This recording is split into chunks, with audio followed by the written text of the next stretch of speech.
Chapter 108. Enon had glared at the innocent fruit for quite some time before finally extending his hand over the counter. Either gently placed a lemon on his palm. "Who told you that I'm crazy about these?" Enon asked in a significantly softened tone, far from the seemingly lethal resentment he had just expressed. Either recalling his past life where Enon would often munch on raw lemons opened his mouth. He had often found Enon's love for lemons incomprehensible back then. "I can't tell you now." "Again with that? Damn it." Cursing, Enon bit into the lemon peel and all. The act looked as if it would set the mouth on fire, but he swallowed it down without a flinch. "It tastes good, damn it." Having devoured the lemon in an instant, Enon finally subdued his anger and met Either's gaze directly. "I have waited for you and even tolerated your tardiness. You should know what an honor this is. Come with me." The inside of the shop where Enon led him was still cluttered with old odds and ends, but there were a few tables and small chairs that could accommodate customers. Either looked at an old red cloth hung on one wall, so worn that its pattern was unrecognizable. Several rusted swords carelessly leaned near the entrance, and a bed with one side heavily sagged. They were all just like what he had seen in his previous life, stirring a mix of emotions. "What are you doing standing there like an idiot? Sit here." Enon gestured to Yudhir with his gruff face as he sat at the table. Yudhir cleared the pile of old books occupying the chair and sat down in front of him. "You said you needed information about those who carried the name Lahore among the past dukes?" "Including Kishir Lahore," Yudhir added, causing Enon to frown. "Ah, right. Anyway, as you should know if you have any common sense, it wasn't easy to investigate. To find a duke carrying the name Lahore, I had to go through the royal family tree, and what you wanted was even more detailed information." However, what Enon pulled out from his pocket was a fairly thick bundle of papers. "But thanks to your late arrival giving me extra time, I was able to gather roughly this much. It would be hard to find such detailed information anywhere else on this continent. Thank you." Before that, Enon slapped away Yudhir's hand, which had been reaching to accept the papers along his thanks. "If you want to receive something, you have to give something. Why are you trying to take as if it's a given? Isn't it enough that I know the name Guardian of Luma?" At Yudhir's question, Enon flared up in anger. "Of course it's not enough. Who the hell are you? What are you doing and where? How did you come to know about me? Start talking. If not, I'm going to burn this right here." As if to show that he wasn't joking, he firmly gripped the bundle of papers and brought a match close to it from among the clutter of the table. Through a rough item prone to sudden explosions, it was more than capable of setting a fire quickly without the aid of expensive magic stones. Yudhir sighed softly, looking at Enon's stern expression. He had long concluded that based on experiences from his previous life, Enon was a person he could trust no matter what. He had planned to reveal his identity soon anyway, so saying it now wouldn't matter. However, explaining how he knew Enon's name was a slightly different matter. "Will you believe me?" Who could possibly believe him if he told them that after he died once, he woke up and found himself 11 years in the past? However, Yudhir thought that the person in front of him, Enon, might be the one who could most easily believe such an implausible story in this world. The reason was simple. If Anon, a being difficult for most to comprehend, being the guardian of the great mage that existed a millennium ago, then there was a high probability he would believe Yudhir's seemingly absurd tale. In the past, I was curious and suspicious about Anon's identity. I didn't expect the tables to have turned this way. Would he truly believe Yudhir? Could he understand why this happened? Yudhir looked into Anon's bright lemon-yellow eyes as he forced a bitter smile. All right, I'll tell you.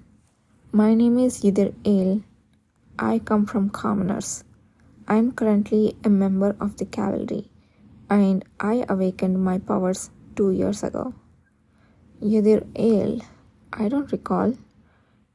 Anon repeated Yudhir's name, a thoughtful expression on his face, as if wondering whether he had met him somewhere and had simply forgotten. However, no matter how much he pondered, there was no way he could find the answer on his own. You're part of the cavalry? The new one that's been formed? Yes. The one with Kishila Orr as the commander? That's correct. As Yudhir succinctly replied, a forced smile spread across Anon's face. You're not completely mad, are you? Are you trying to investigate the background of the commander of your own group? Isn't that tantamount to treason? Of course not. My intention is actually the opposite. Unfazed by Anon's attitude, Yudhir calmly retorted. The opposite. My goal is to protect Kishir Orr at all costs, to keep him from dying. But to do that, I felt I needed to know a bit more about the secrets of these illustrious individuals who are shrouded in mystery. Anon's eyes flickered. His expression was as if he wanted to say, "Don't lie to me." However, he couldn't find any traces of deceit in Yudhir's eyes or voice. You're not lying. I told you so. You crazy man. Anon cursed again. Despite Yudhir giving him a proper answer, he was still subjected to Anon's abuse, which made him feel slightly wronged. Why would you do such a thing? Why would you want to protect someone who's an imperial family member, a duke, and even a commander? What can you do just because you have some information? Are you going to thwart an assassination or something? No, not at all. Then why on earth? Anon's golden gaze was filled with curiosity. Yudhir felt this was his chance to say something. If I were to tell you that I came from the future, would you believe me? That's a funny joke. Yudhir's first response was to dismiss it as a joke, as it was an anticipated reaction. Yudhir calmly retorted, "But it's true." Huh? Time-related magic was the only thing that Luma couldn't succeed in. Did you become a great mage of the century or something? There's a limit to joking. Don't you think you are the one who can best determine whether I'm joking or not? That's why I'm saying it's nonsense, you bastard. That's a realm no one has ever succeeded in. You understand? Do you have any proof that you have traveled back in time? You don't, do you?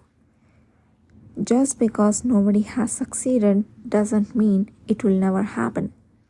Ordinary people might not believe you're Luma's guardian, so why is this any different? That's a separate issue.